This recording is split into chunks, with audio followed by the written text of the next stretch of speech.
All right, let's just jump right into it. Welcome to today's Explainer, where we are going to get highly technical and dive deep into building a powerful, end-to-end, knowledge graph-powered AI agent. Look, if you've been working with large language models lately, you already know they're absolutely incredible. But you also know they seriously lack domain-specific grounding, and let's be honest, they hallucinate a lot. Well, today, we're going to fix that. Here's the core idea we're tackling today. GraphRAG completely replaces the probabilistic, kind of guesswork limitations of standard vector search with the exact calculated precision of knowledge graph traversal. And we aren't just talking high-level theory here. We're going to look at the actual enterprise architecture to build a complete system from scratch. So here is our roadmap for the explainer. We'll quickly cover the limits of traditional RAG, introduce the new GraphRAG paradigm, break down our 3 specific retrieval tools, build the React Agent Orchestrator, and finally run an end-to-end workflow demo. Okay, section 1. Let's start with a headache that I'm sure many of you feel on a daily basis, the painful limitations of standard vector RAG. You know the drill with traditional RAG. It relies heavily on probabilistic vector search, specifically cosine similarity. You chop documents into embeddings, toss them in a vector database, and just kind of hope that similar vectors hold the right answer. But the moment you need to connect the dots across multiple different documents, it struggles massively. GraphRAG, on the other hand, guarantees exact entity recall and multi-hop reasoning. It doesn't guess, it knows. Look at this specific example from the Rockefeller Archive Center dataset. A user asks, how is Lorentz related to cyclotron research? A standard vector search throws back 3 documents with incredibly high cosine similarity scores. We're talking around 0.9. But here is the kicker. Only the first document actually mentions the word Lorentz. The other 2 highly ranked documents literally do not mention him at all.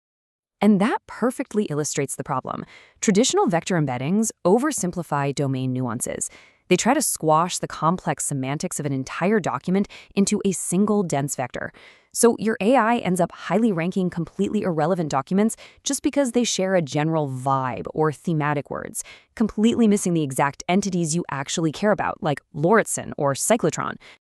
Which brings us to part 2, the GraphRAG paradigm. We desperately need a paradigm shift here.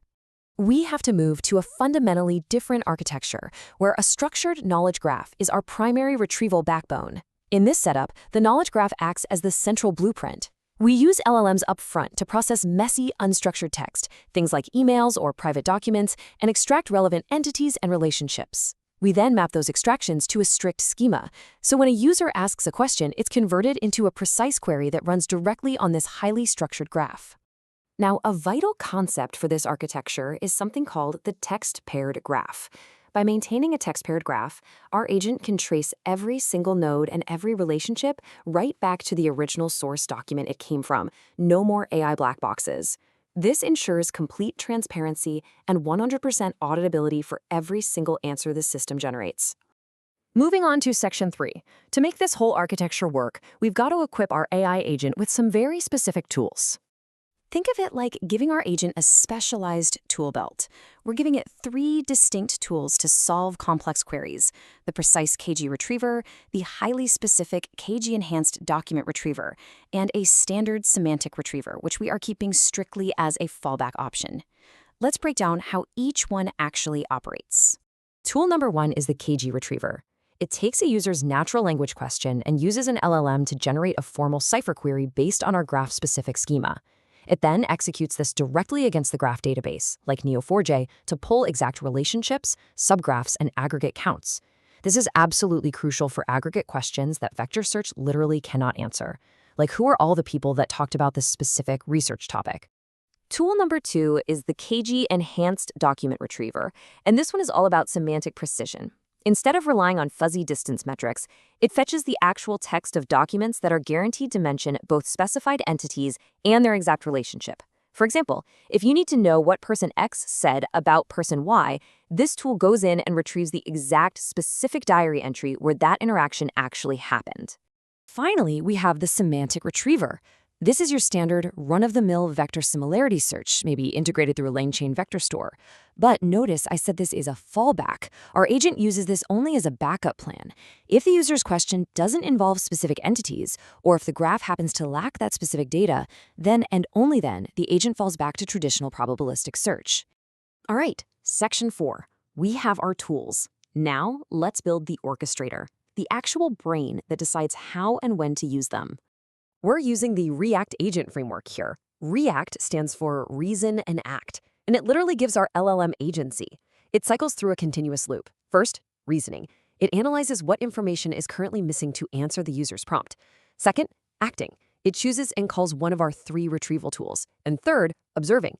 It reviews the data that comes back. It repeats this loop, usually capping out at 5 to 7 times so it doesn't get stuck in an infinite loop, until it has enough context to give a confident answer. Actually, a really quick aside before we see this in action, you've probably heard of Microsoft's GraphRAG. It's a great tool, but it takes a different approach. Microsoft heavily utilizes community detection to group document communities together and generate global summaries. That is fantastic for broad, thematic questions over massive datasets. But the architecture we are building today is an entity graph approach. Ours excels at precise, multi-hop, auditable answers where you absolutely must trace exact facts and relationships. Both are amazing. They just serve totally different enterprise needs. Let's move to section 5 and see this all come together. We're going to trace our agent's internal monologue as it answers a multi-hop question. Here we go.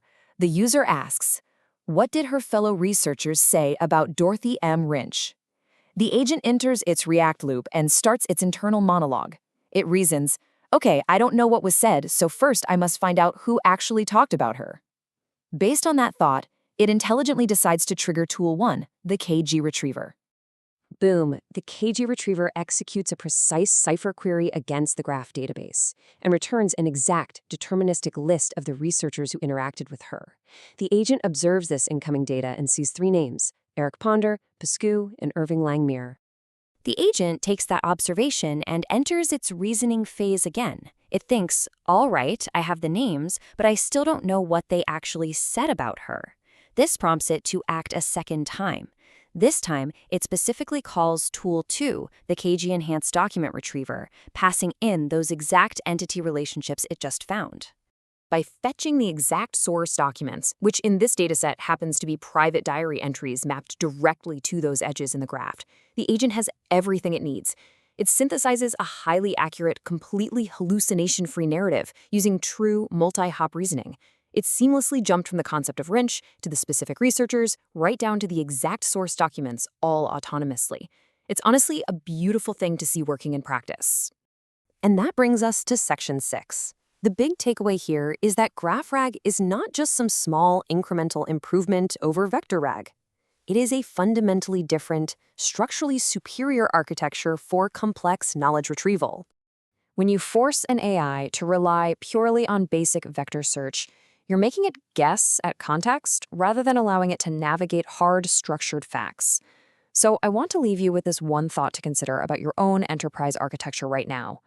What complex questions is your current RAG system literally incapable of answering? Something to think about. Thanks so much for joining me for this explainer, and happy building.